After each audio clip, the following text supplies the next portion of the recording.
Olá, meu nome é Laura, sou aluna do Instituto de Química da UNB e esta é a apresentação do estudo teórico da transferência de carga fotoinduzida em uma estrutura híbrida, grafeno-benzoatiadiazola. Eu fui orientada pelo professor Daniel Scalabrini.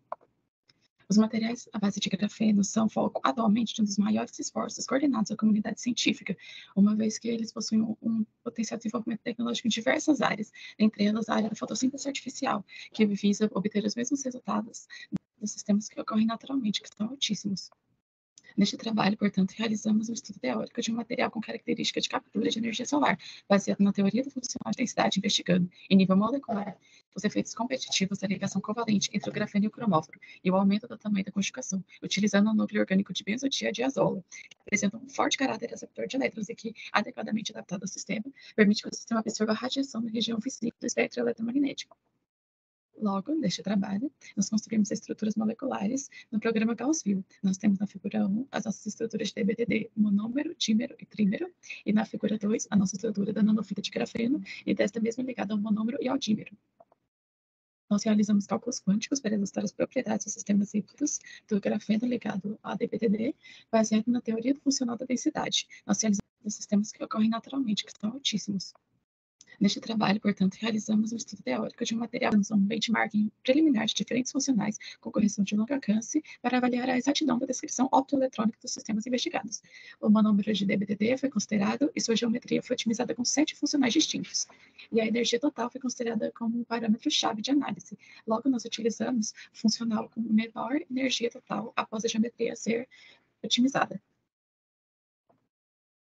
Nos nossos resultados, nós observamos que a formação da ligação covalente entre o grafeno de DBT e a da estrutura de DBTD, na qual a espécie radical está presente, há um gap diferente de energia entre o grafeno ligado ao monômero e ao dímero. No grafeno ligado ao monômero, nós temos uma energia positiva, enquanto a estrutura ligada ao dímero possui energia negativa, próxima a menos 1 electronvolt, muito próxima à estrutura de grafeno se considerada separadamente. Ao nós analisarmos o espectro eletromagnético dessas estruturas, que foi obtido no software Gaussian com base nos cálculos realizados, o pico de absorção principal do dímero ligado ao grafeno não é desviado em relação à mesma estrutura considerando o monômero. Eles possuem um pico de absorção próximo a 500 nanômetros na região verde do visível. Logo, não houve diferenças na absorção, de forma geral. Os espectros semelhantes dessas duas estruturas sugerem que o tamanho do oligômero desempenha um papel muito pequeno na determinação das propriedades de absorção. E essa comparação é muito importante, porque na prática nós não temos a capacidade de controlar o comprimento exato do oligômero em um sistema nanohíbrido. Avaliando a densidade de estados de transição, nós vimos que o grafeno isolado ele possui a distância entre um benchmarking preliminar de diferentes funcionais com correção de longo alcance para avaliar a exatidão da descrição optoeletrônica dos sistemas investigados.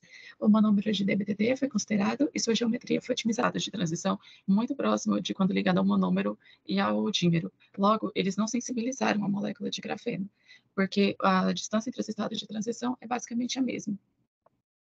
De transição muito para o programa multi-WFM, a análise rolo-elétron, buraco-elétron, para caracterizar completamente a excitação eletrônica no programa multi-W. Sabendo-se que o verde representa a distribuição de elétrons e o azul representa a distribuição de lacunas, tem-se que a distribuição de elétrons se encontra quase que exclusivamente na folha de grafeno, confirmando que a adição do oligômero não é suficiente para alterar o processo de transferência de carga.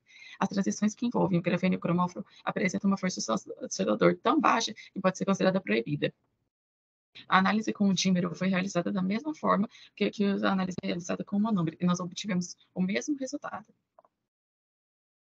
Assim, para que o oligômero participasse de forma efetiva da transferência de carga, seria necessário que a adição da DBTD deslocasse o pico de absorção para comprimentos de ondas maiores. Principalmente, o ideal para nós seria na região vermelha do espectro visível, de forma que a transição eletrônica ocorresse em comprimentos de onda maiores e logo em energias menores, ou seja, em estados de transição menores. Logo, nesse estudo realizamos, relatamos a dinâmica de transferência de carga em um nanohíbrido, DBTD e grafeno após fotoexcitação visível. Foi demonstrado que a presença do monômero de DBTD em ligação covalente com grafeno não influencia de maneira significativa no processo de transferência de carga, uma vez que a distribuição buraco permanece na folha de grafeno. A adição do cromóforo orgânico não foi capaz de sensibilizar a nanofita de grafeno, pois as transições eletrônicas permanecem a ocorrer em estados de transição muito maiores, em energias maiores, sem a participação do oligômero. Foi constatado que a estrutura de grafeno ligada ao dímero possui resultados muito semelhantes ao monômero. Logo, o tamanho do oligômero não representou mudanças significativas para nós na transferência de carga. Mas a gente não pode descartar os efeitos possíveis da DBTD nesse sistema. O ideal seria nós adicionarmos outra folha de grafeno do outro lado do DBTD para verificarmos que a DBTD não pode atuar como uma ponte virtual entre duas folhas de grafeno, uma doadora e uma aceptora, uma vez que casos como esse já foram relatados na literatura. Deixo aqui os meus agradecimentos às instituições de apoio envolvidas, nossas referências bibliográficas. Muito obrigada pela atenção.